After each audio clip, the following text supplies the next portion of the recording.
माननीय सदस्य please please, मैं माननीय प्रधानमंत्री जी से आग्रह करूंगा कि वह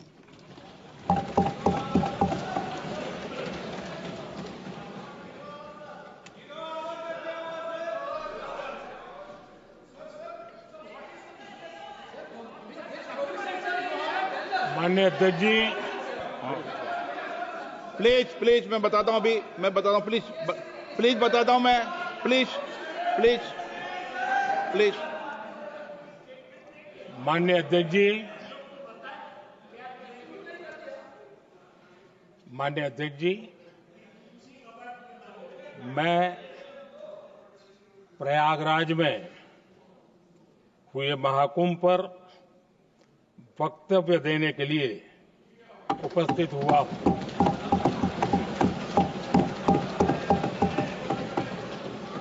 आज मैं इस सदन के माध्यम से कोटि कोटि देशवासियों को नमन करता हूं, जिनकी वजह से महाकुंभ का सफल आयोजन हुआ।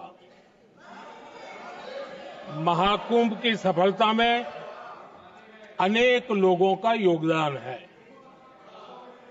मैं सरकार के, समाज के सभी कर्मयोगियों का अभिनंदन करता हूं। मैं देश भर के श्रद्धालुओं को, यूपी की जनता, विशेष तौर पर प्रयागराज की जनता का धन्यवाद करता हूं।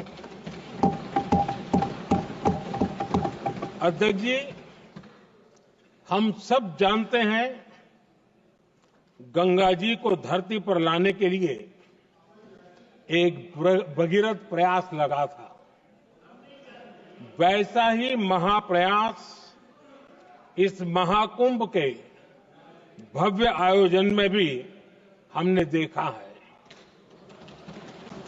मैंने लाल किले से सबका प्रयास के महत्व पर जोर दिया था। पूरे विश्व ने महाकुंभ के रूप में भारत के विराट स्वरूप के दर्शन किए। सबका प्रयास का यही साक्षात स्वरूप है। ये जनता जनार्दन के संकल्पों के लिए, जनता जनार्दन की श्रद्धा से प्रेरित महाकुंभ था। आदरणीय अध्यक्ष जी, महाकुंभ में हमने हमारी राष्ट्रीय चेतना के जागरण के विराट दर्शन किए हैं। ये जो राष्ट्रीय चेतना है, ये जो राष्ट्र को नए संकल्पों की तरफ ले जाती है, ये नए संकल्पों की सिद्धि के लिए प्रेरित करती है। महाकुंभ ने उन शंकाओं, आशंकाओं को भी उचित जवाब दिया है जो हमारे सामर्थ्य को लेकर कुछ लोगों के मन में रहती है। अध्यक्ष जी, पिछले वर्ष अयोध्या के राम मंदिर प्राण प्रतिष्ठा समारोह में हम सभी ने ये महसूस किया था कि कैसे देश अगले 1000 वर्षों के लिए तैयार हो रहा है। इसके ठीक 1 साल बाद महाकुंभ के इस आयोजन ने हम सभी के इस विचार को और दृढ़ किया है। देश की ये सामूहिक चेतना देश का सामर्थ्य बताती है। किसी भी राष्ट्र के जीवन में, मानव जीवन के इतिहास में भी अनेक ऐसे मोड़ आते हैं जो सदियों के लिए, आने वाली पीढ़ियों के लिए उदाहरण बन जाते हैं। हमारे देश के इतिहास में भी ऐसे पल आए हैं जिन्होंने देश को नई दिशा दी, देश को झकझोर कर जागृत कर दिया।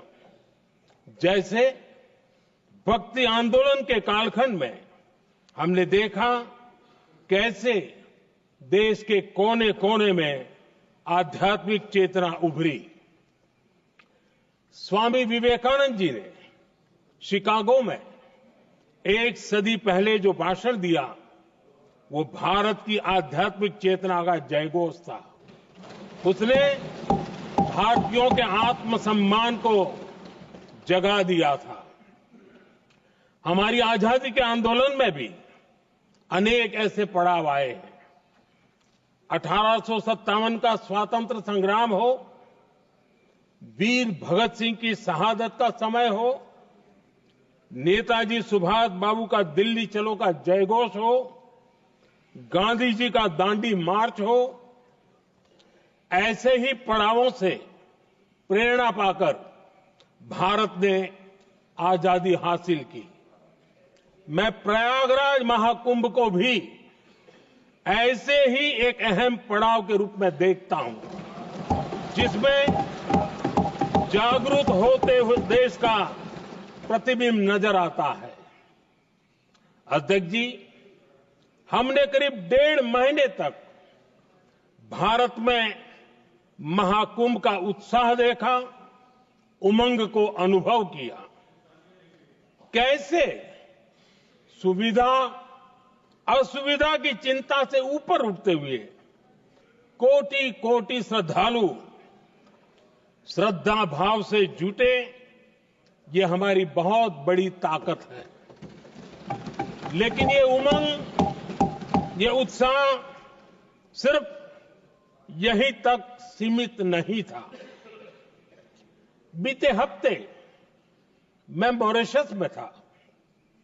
मैं त्रिवेणी से, प्रयागराज से महाकुंभ के समय का पावन जल लेकर गया था। जब उस पवित्र जल को मॉरिशस के गंगा तालाब में अर्पित किया गया, तो वहां जो श्रद्धा का, आस्था का, उत्सव का माहौल था, वो देखते ही बनता था। ये दिखाता है कि आज हमारी परंपरा, हमारी संस्कृति, हमारे संस्कारों को आत्मसात करने की, उन्हें सेलिब्रेट करने की भावना कितनी प्रबल हो रही है। अध्यक्ष जी, मैं ये भी देख रहा हूं कि पीढ़ी दर पीढ़ी हमारे संस्कारों के आगे बढ़ने का जो क्रम है, वो भी कितनी सहजता से आगे बढ़ रहा है। आप देखिए, जो हमारी मॉडर्न युवा पीढ़ी है, ये कितने श्रद्धा भाव से महाकुंभ से जुड़े रहे, दूसरे उत्सवों से जुड़े रहे हैं। आज भारत का युवा अपनी परंपरा, अपनी आस्था, अपनी श्रद्धा को गर्व के साथ अपना रहा है। अध्यक्ष जी, जब एक समाज की भावनाओं में अपनी विरासत पर गर्व का भाव बढ़ता है, तो हम ऐसी ही भव्य प्रेरक तस्वीरें देखते हैं जो हमने महाकुंभ के दौरान देखी। इससे आपसी भाईचारा बढ़ता है और यह आत्मविश्वास बढ़ता है कि एक देश के रूप में हम बड़े लक्ष्यों को प्राप्त कर सकते हैं। अपनी परंपराओं से, अपनी आस्था से, अपनी विरासत से जुड़ने की ये भावना आज के भारत की बहुत बड़ी पूंजी है। अध्यक्ष जी, महाकुंभ से अनेक अमृत निकले हैं। एकता का अमृत इसका बहुत पवित्र प्रसाद है। महाकुंभ ऐसा आयोजन रहा जिसमें देश के हर क्षेत्र से, हर एक कोने से आए लोग एक हो गए। लोग अहम त्याग कर वयम के भाव से, मैं नहीं हम की भावना से प्रयागराज में जुटे। अलग अलग राज्यों से लोग आकर पवित्र त्रिवेणी का हिस्सा बने। जब अलग अलग क्षेत्रों से आए करोड़ों करोड़ों लोग राष्ट्रीयता के भाव को मजबूती देते हैं तो देश की एकता बढ़ती है। जब अलग अलग भाषा बोलियां बोलने वाले लोग संगम तट पर हर हर गंगे का उद्घोष करते हैं तो एक भारत श्रेष्ठ भारत की झलक दिखती है, एकता की भावना बढ़ती है। महाकुंभ में हमने देखा है कि वहां छोटे बड़े का कोई भेद नहीं था। ये भारत का बहुत बड़ा सामर्थ्य है। ये दिखाता है कि एकता का अद्भुत तत्व हमारे भीतर रचा बसा हुआ है। हमारी एकता का सामर्थ्य इतना है कि वो भेदने के सारे प्रयासों को भी भेद देता है। एकता की यही भावना भारतीयों का बहुत बड़ा सौभाग्य है। आज पूरे विश्व में जो बिखराव की स्थितियां हैं, उस दौर में एकजुटता का ये विराट प्रदर्शन हमारी बहुत बड़ी ताकत है। अनेकता में एकता भारत की विशेषता है।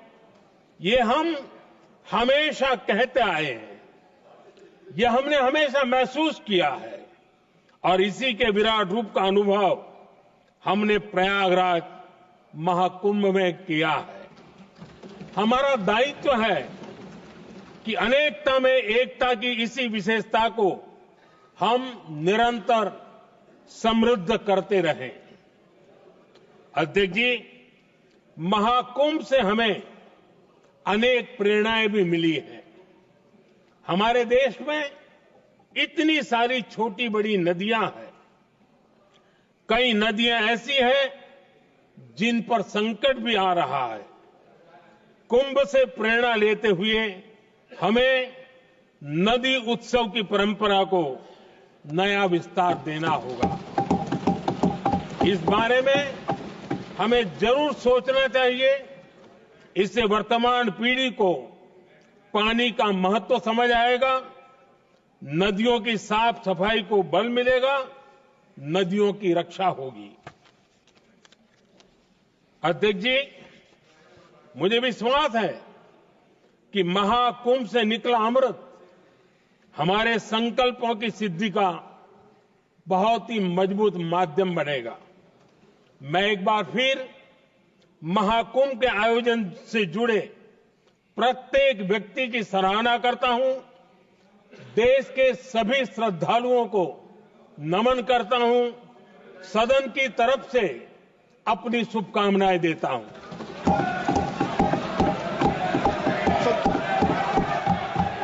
नियम 372